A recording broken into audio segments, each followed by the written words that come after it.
Hi guys. So firstly, thank you for joining us today in this series of global webinars. Here at Discogs, we are the #1 online music database, community and marketplace globally. We have 450 million monthly page views. We have 8 million active users with over 400 million records in their collections and wants lists worldwide. Over 12 million releases, 6 million artists and 1 million labels in the Discogs database. And with regards to the first half of this year, the growth in global physical sales in the marketplace is up by 29.69% compared to the first half of 2019. Record sales have once again crossed a landmark milestone. And to put that into some form of perspective, it means that over 5.8 million records were sold on Discogs between January and June of this year. So with a brief Discogs overview completed, it's only right to start with a personal introduction. If we haven't spoken before, I'm Russ, I'm based in London, and I'm responsible for the European marketplace. First and foremost, I'm a soul collector, whilst leading a team of representatives in key territories across Europe to work alongside sellers, supporting and encouraging best practice throughout. My team is responsible for managing and supporting seller relationships to help sell more and simply work less. We also handle partnerships and events, as well as feeding back to business-specific regional challenges and opportunities, with our and my primary focus being the long-term sustainability of our marketplace community. My email is obviously there, so if there are any questions which may come up after this webinar and we haven't spoken one-on-one before, please reach out in your own time. I can provide you with some insight into your region within the marketplace, and as well as some facts and figures on your seller profile and activity over the last 12 months, whilst taking a deeper dive into your account to ensure all is optimized. So please do get in touch. Now for the agenda. So first up, I'm here today to talk you through what we mean when we're talking about shipping policies.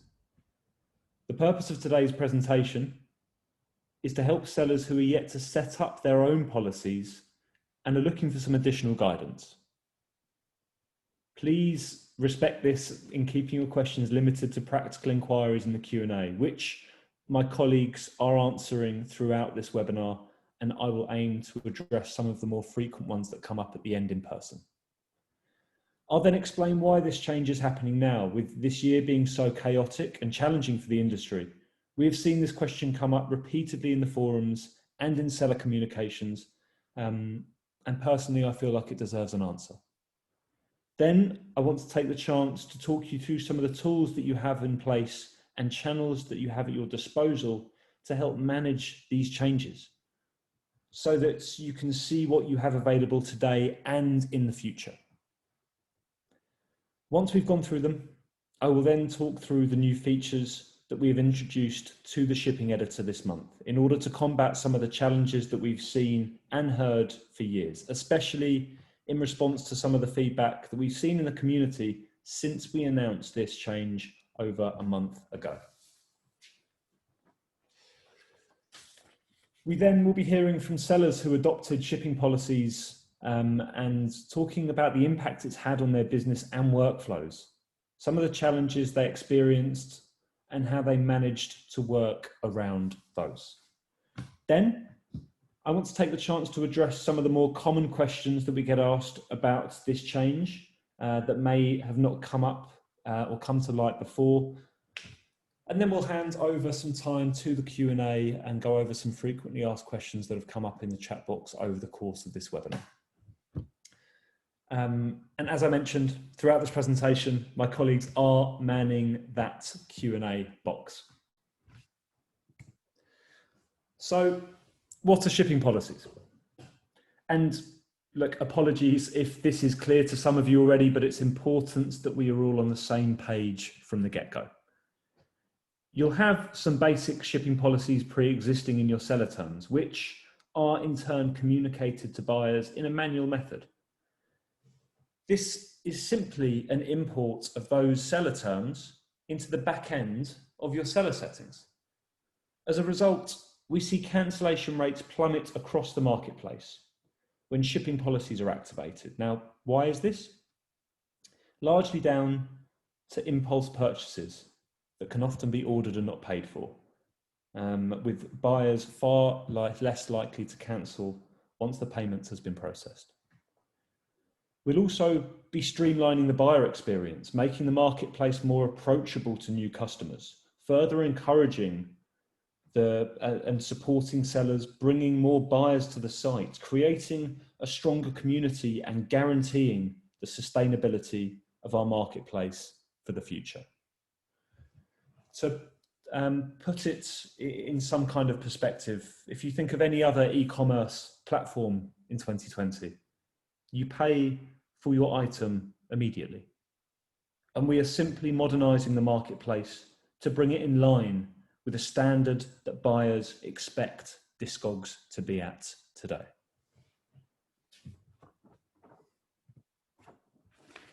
Why now? And cards on the table. 2020 has been an absolute whirlwind of a year, with fluctuating shipping prices and restrictions, as well as a host of other challenges that have raised their heads. With that in mind, the timing of these changes might seem odd. However, these changes have been in the works since 2018. The reason we as an organisation need to continue building on this momentum gained so far is that we know these changes are a platform that we can build off to create further improvements in the marketplace. Things like improvements to wants lists, improvement to buyer and seller communications, improved upsell options for buyers to add more items to the orders, improved analytics to help you understand and improve your business. And in short, anything that gives sellers more control and buyers a better experience. All starts with this standardized payment approach. We need to do more to welcome and support new buyers to the marketplace. We are confident that this is a step in the right direction. There's a direct correlation between active buyers and increased orders. We simply want to enhance that trend. We have seen since the introduction of shipping policies as an option for sellers, buyers are much more likely to purchase from a seller where they easily see all the costs up front and compare immediately. And that this has driven the trend over the last few years for a solid increase of placed orders on Discogs to be of items that have an automatic shipping policy in place. We understand, and I personally understand, that implementing these shipping policies takes time and effort. And it requires sometimes a change in approach as to how many of you charge for shipping. The latest updates means that we hope to make it easier for you to set up and maintain your policies. We see this as a step towards being able to develop a more community-requested features for the marketplace sooner.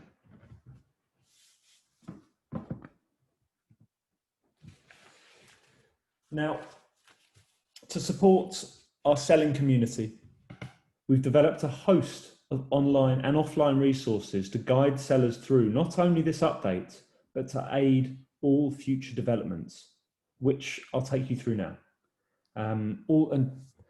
All of these relevant links will be emailed out to all attendees at the end of each session. So don't worry about writing down or making note of these. These will all be in your inbox after the webinar. Our primary resource is our shipping policy landing page. This is where you'll be kept up to date with links and other resources, FAQs, updates, and more. So this is really your hub for information for all things shipping. We also have a page dedicated to FAQs that we've created since the announcement in response to community feedback. If you find that among the documents we have put together, you still haven't found the answer to your questions, we have some alternatives available.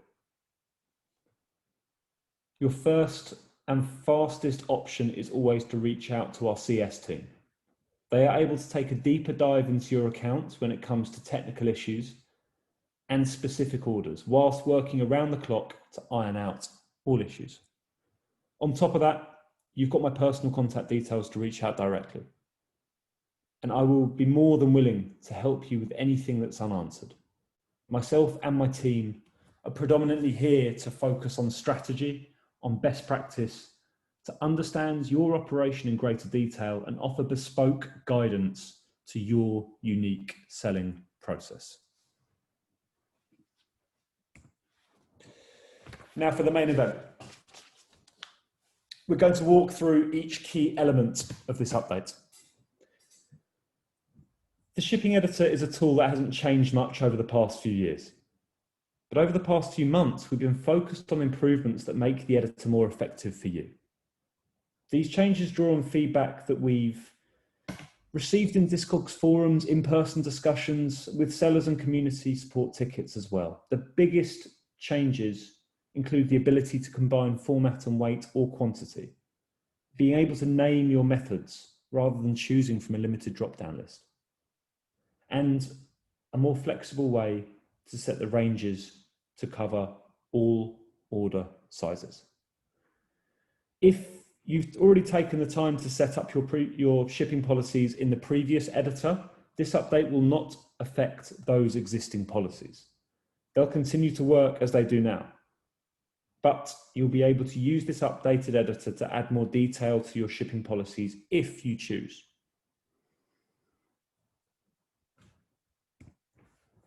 Minimum order and free shipping. Now, local pickup and free shipping have previously been included as a method, and these are now included as a checkbox as pictured.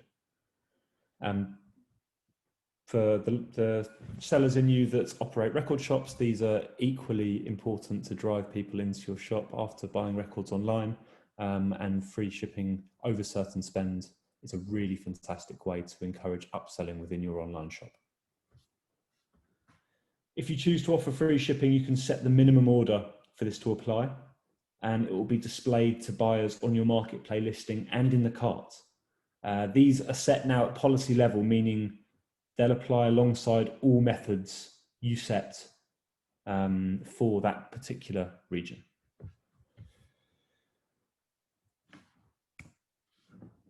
Now the shipping rates window, and this is from a customer's perspective. The old seller terms drop-down was often confusing as it contained shipping services that weren't specific to buyers' countries. On top of that, it wasn't possible to have multiple methods and rates using the same service name. Customizable fields will give you total control in the naming of your courier, whilst the buyer will only view your shipping terms which are appropriate to their region, simplifying the buying process and ultimately increasing transparency. So for example, this window would be displayed to someone looking at your cart from a United Kingdom account, and it will display your rates to their location in the UK and only the rates that apply to them, rather than a multitude of different rates, which can be confusing and off-putting to especially new shoppers to Discogs. Formats and weights. You can now choose whether you want your shipping policy to apply to all formats or narrow it down to a specific format with the checkboxes on the left, which will ultimately increase accuracy. Combining weight or quantity with the format on the left in your shipping method will provide a greater level of detail in your policies and your pricing. Now, the weight ranges of each format are preset to defaulted amounts, as you know, as we know. And with formats not seen in this drop-down list on the left-hand side, those formats like shellacs and box sets, they will be populated with default weights shortly. If you wish to adjust the specific weight of an obscure item, like a metal case box set, you can do this through the individual item page, or in my opinion, more conveniently through Nimin, which is our back-end inventory management tool. If you are unfamiliar about Nimin, please drop me an email with regards to it and I can give you an introduction.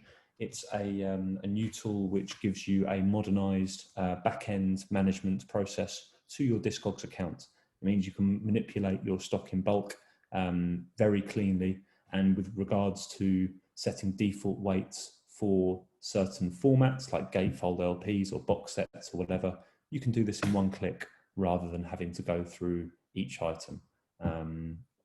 It's especially convenient for those wanting to give a little bit more cushion maybe on the default weights to make sure that you don't run the risk of spilling over certain weight parameters in your shipping policies. And this can also be achieved via the standard bulk CSV export and import. Now, with regards to merged orders, shipping policies will be applied automatically to merge orders after accepting offers. Now, the policy will apply to merged orders where applicable. So you'll still have the freedom to edit the amount you charge for shipping on offers accepted, like part of the deal that you struck, included in the discounting or the free shipping. What is a complete shipping policy? Now, this is the key part really of what we're trying to explain today. And it's the theory of setting an all formats policy first, and then detailing that all formats policy with your individual format policies. With all these adjustments to the shipping framework, it's important to really double down on this, what this complete shipping policy means, to ensure your records are available in all territories before we move on to this next section.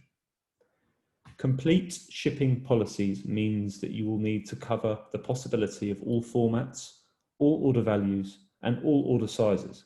For example, an infinite number of items, weight, or format combinations. Now I'm going to pause there very quickly. I know that that may seem daunting and you might be thinking to yourself, well, you know, what's the need or necessity of this? However, in the step-by-step walkthrough that I'll take us through on the next slide, we can see how to set this up conveniently and logically with about 3 or 4 clicks. The simple logic here is that we know how much it costs to charge a 2 kilogram box to be shipped to a certain location, a 5 kilogram box, and it's simply a multiplication of that box size if up to an indefinite amount. So if someone were to come in one day and order every item from your inventory, first of all, you'd be going on holiday, but second of all, the customer would be able to pay for that order based on this calculation. But like I said, I'm going to go through the walkthrough in a second, so you're going to all be up to speed before we leave this webinar as to how to do that. This all formats policy, which you can see photoed in the screen grab, the top blue button in the formats, must be checked and completed for you to sell within a territory, and it's the foundation of your policy. Step 1 is to ensure that you have the and up selected in your last weight or quantity box. This can be seen just here.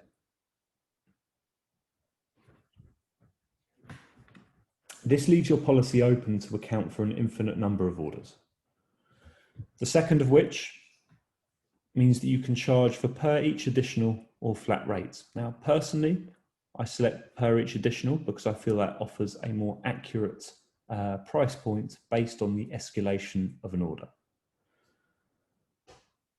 Please be aware that minimum or maximum order value requirements must be set to their default 0 within this policy, so this box here, for this method to be 100% complete. So in short, it's a 0 in this cell here, it's all formats selected, it's and up selected in this last box, and it's per each additional selected here to duplicate this last row in, you know, infinitely based on the number of records that you would sell within that order.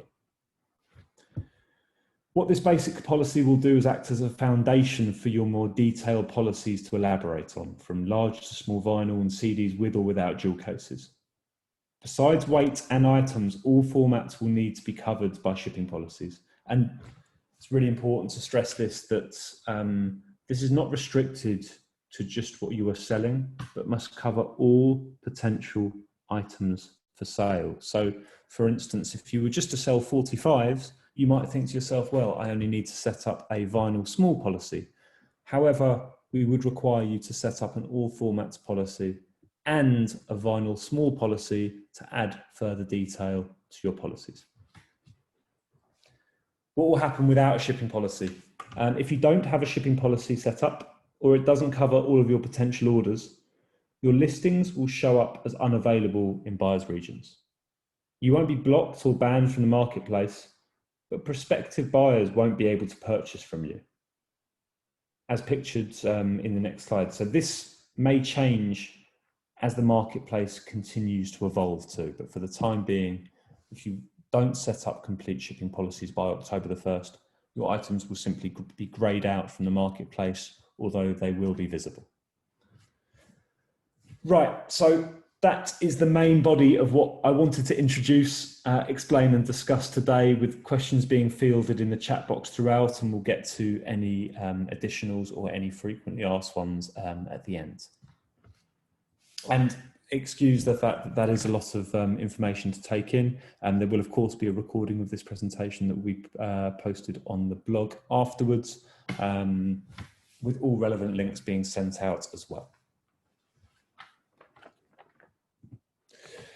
So I'm going to walk you through what a complete policy looks like. And for this example, I'm going to look at posting from Spain to the EU via Correos. Now, please excuse that we can't regionalize these examples specifically to your region, because we have a whole host of EU-wide attendees with us today. But I suppose what we really hope from this video is for you to take away the concept and the strategy behind getting these setups. And when you're watching me enter these figures, please picture your own couriers and weight parameters that you achieve through those unique couriers. So, if you have no pre-existing policies set up, it's good to use this reset button on the right-hand side. It will then, let me bring this back quickly to go over that once again. This reset button just here will standardize your zones to your domestic zone, which in this case is Spain, European, and entire world. Now, you're not restricted just to post to these zones. You can set up as many as you like for specific countries or regions. But as a starting point, we find it easier for our seller community to start at this stage before adding greater detail. So, in this example, I've hit reset, which has set me up with Spain, Europe, and global sales. I've then added a shipping method. Now, I've named my service provider, and I've added in the weight parameters and price parameters that I know that I achieve through this provider. And I've selected the weight option to set the shipping price by. Now that's 1 to 500 grams, 500 to 1,000 grams, 1,000 to 2,000 grams, and so forth. And don't forget that the all formats policy is selected on the left-hand side. So this is a policy for, you know, a combination of orders that may be LPs, CDs, 45s, and so forth. Now, I believe I go up to 10 kilograms here. Yep. With my final price point being €60.38. Now, on the final range, this is the important bit. I have the and up box at the bottom, and I've selected per each additional. Now, all this does is that for every 10 kilograms ordered in addition, the editor will simply charge €60.38 because I've placed that secondary amount here and 10 kilograms in the gram box. You can obviously tailor that however you wish, but in the most simplistic method, this is what a complete policy looks like of all formats from a European country to another European country. I've hit save on the bottom and it's set. I'm going to go through that one last time because I know that that really is the crux of what we are discussing today. And I want you all to come away with this comfortable. There will be step-by-step guides emailed out after this. So don't worry about furiously writing down notes in terms of how to get this set up. You will be given a step-by-step guide in terms of getting this set up in your region. But this is the process. Ooh. Okay. Reset button. So those of you that don't have zones set up, add a policy, name the service, type in your parameters, and you can also do this via quantity as well as weight. The reason why I choose weight in multiple format orders is I feel that it gives a greater level of accuracy when catering for multiple format orders. I put in the parameters that I achieved through my courier.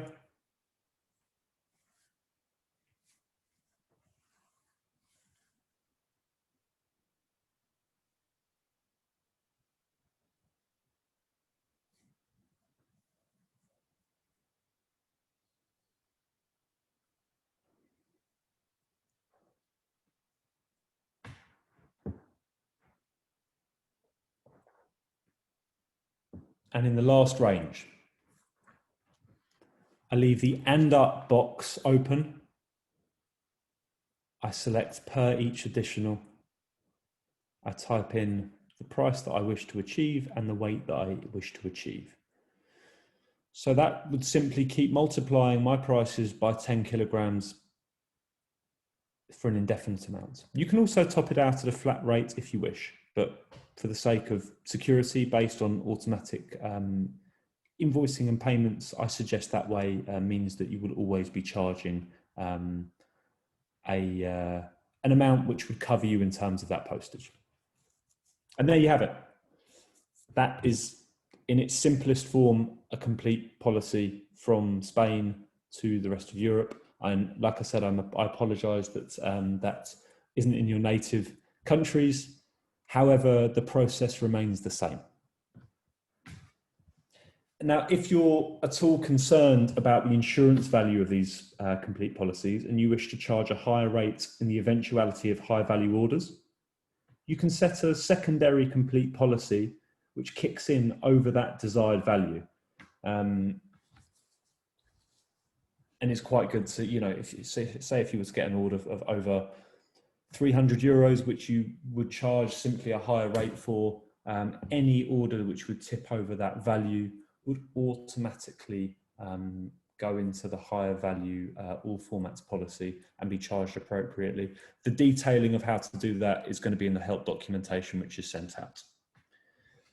So to reiterate, complete policies must be set up for all zones that you wish to sell in as a foundation price point to cover all formats, even those that you're not selling.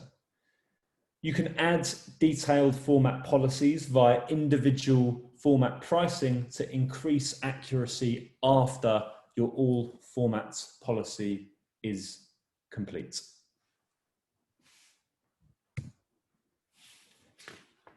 Now, last week I took some time out with two UK-based sellers, both Root Records and Vinyl Underground. Julian and AD respectively gave me a couple of minutes of their time. They were early adopters to shipping policies, and they saw it really aid the growth of their businesses. So we're going to have a 5 minute or so interview with them both where they can talk through their experiences. So, alongside all the benefits we have to say about this update, it's as important to hear it straight from the horse's mouth. With both Julian and AD from Root Records and Vinyl Underground here to chat on how these settings have impacted their operations. Julian, let's kick off with Root Records. When did you have your shipping policies in place? I believe it was around the autumn 2018. I think I set them up. Nice. And how has it affected your workflow as a seller? Well, the reason I did it was I was spending a lot of time manually putting in all of the shipping prices for each order, which became a bit of a hassle. So I saved a lot of time doing that. And then also a side effect of that is I realized I was spending a lot less time chasing payments and getting less cancelled orders. And then I started using Near Mint as well. And as a result, I've basically sort of automated the whole workflow of the order process. So I don't actually have to do anything when an order comes in other than just send it out. So yeah, it saved a lot of time. And as a result of that automation, have you seen any differences in your sales alongside your operations? I think I did notice a boost in sales. It's difficult to say 100% because I also changed some of my shipping prices at the same time. But I noticed, one thing I definitely did notice was more international orders. And I think the reason is people in Europe could see the final purchase price, including shipping, when they're looking at the product, which basically means they realize that actually the shipping price is quite cheap. You don't have to click through to seller terms. You just see the final purchase price when you're actually looking at the list of items. So I think people, a lot of foreign buyers would favor my page because they can see the actual final price from the outset and they can pay straight up. Of course. And when you adopted the seller term, did you kind of have any barriers when you first were getting your head around it? And if so, how did you overcome them? I had quite a challenge getting the shipping policies to work. I spent quite a while trying to work out how to get the weight values to match correctly so that I got the right outcomes for shipping 7s and they would result as a large letter, and shipping LPs and 12s and having them result as producing the right postage amount for a packet. So that was a challenge, and I actually had to take it down again because I got it wrong the first time. But I had some experience doing that. I also have a website which has a similar back end. So I managed to kind of use that as a format to do it. The other problem, which I actually still faced until quite recently, was not being able to account for certain formats. For example, things like 10-inch vinyl and things that I couldn't get to fit into the weight brackets. But actually with the new format addition from the auto shipping policies, the update, I think I can actually resolve all those issues and get it to work out exactly. Exactly. You know, I think you were referring to the all formats That's setting right, yeah. by default. The new format setting allows maybe where I was just trying to make everything work by weight. Now I can have some side clauses if I want to specify a certain format. Yeah, great. And finally, have you got any advice for sellers about to set up their policies and anything that might help them fast track the process? Yeah, I mean, yes, we need to look at some screenshots or a guide, which I'm sure Discogs provide, for the actual process of setting up the weight categories, because it's quite confusing. But actually with that help, it will probably only take 10-15 minutes. And it's definitely worth it for the time saving and for the increase in sales. It just kind of makes Discogs more up to date with what a modern website checkout experience should be like, which I guess is the point. Thanks a million, man. Appreciate it. So next up, we have AD from Vinyl Underground. AD, when did you have your shipping policies in place at Vinyl Underground? We set them up, I can't quite remember, actually, quite a few years ago, maybe 3 or 4 years ago. And yeah, we were resistant at first, but we set them up and it worked. And how has it affected your workflow as a business? Quite a lot. It basically just dramatically cut down the number of non-paying buyers overnight.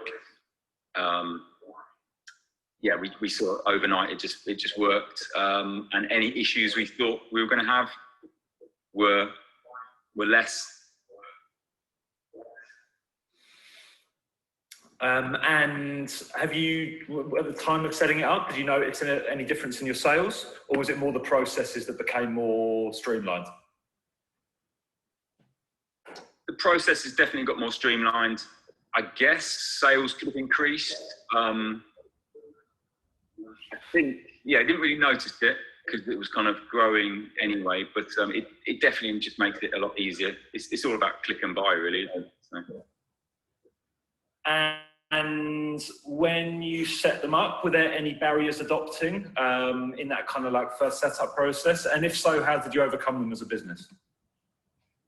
So we were a bit resistant at first because customers like there's questions and everything, but it worked, and there wasn't many problems with postage.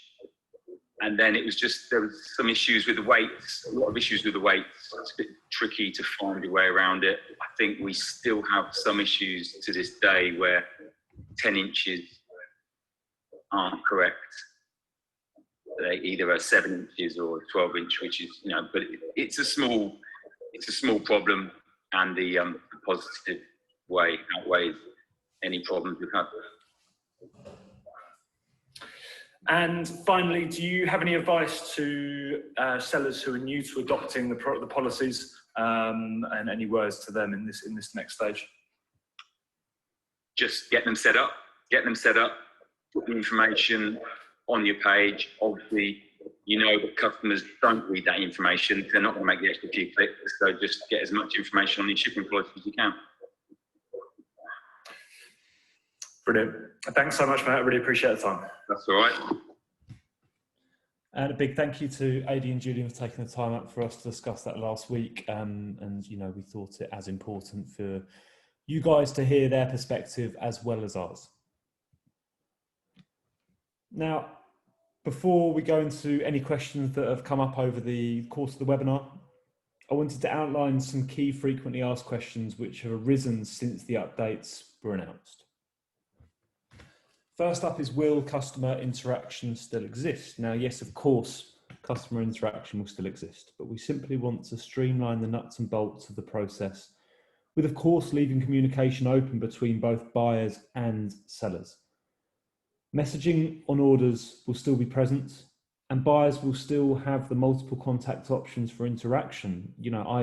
We understand that this dialogue is essential when purchasing records, either in real life or online, and understand that it's a key advantage of us as a marketplace, and one we want to continue to encourage.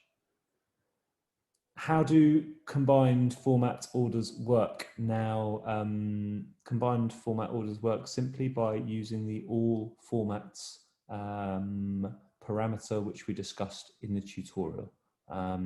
If someone were to order 3 LPs, 2 45s and 7 CDs, they would simply go into that all formats parameter and be charged appropriately.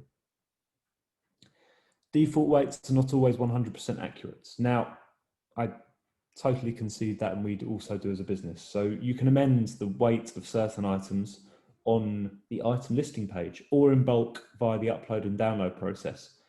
As mentioned before, you can also do this via nearmint.io. It's our back-end inventory management tool, which enables mass manipulation of your stock, the first of which being the weight. You can also amend the pricing as well if you wish to offer flash sales, and there's a whole host of other benefits there. So if anyone isn't too familiar with Nearmint and would like further instruction on how to use that, please reach out. I can send you all of the relevant documentation.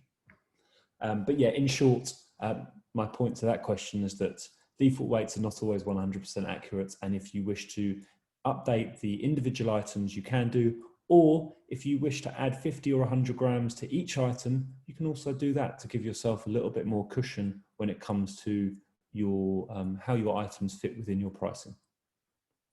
How can I offer discounts? So you can offer shipping discounts over certain amounts, but these must be preset within your settings. You can, of course, always discount directly through the customer via PayPal too, if you wish to offer a slight discount on what they've already paid. And if, like as I mentioned earlier, with regards to the free shipping, if you have that activated, people see that in their cart and also as a banner on your page. It's a really great way of not only offering discounts but also upselling. And finally, the dual case scenario. This is a topic that came up frequently amongst sellers and buyers, as how to accommodate buyers who want to bulk purchase CD orders without dual cases. Now, our changes to the shipping policy editor mean that you can set as many shipping options as you need to for any format. So in a situation like this, you could simply set up 2 shipping methods for CDs, one with a dual case, one without dual case. You can name them appropriately in the customizable toolbar. And when customers hit checkout, they can simply select whether or not they want the CDs posted out with or without dual cases.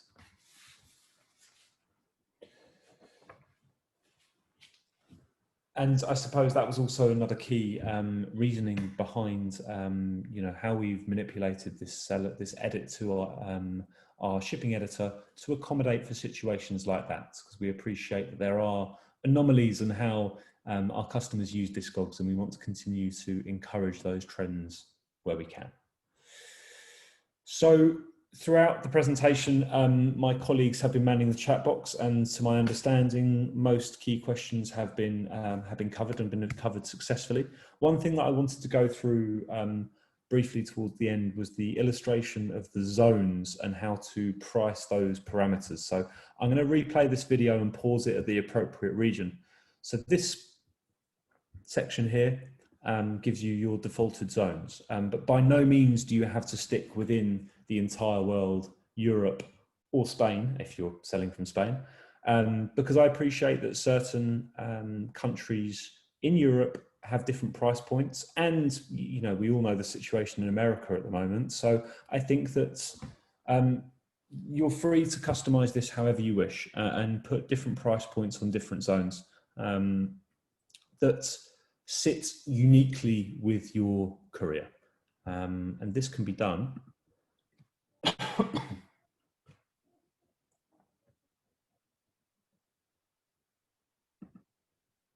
in this section just here.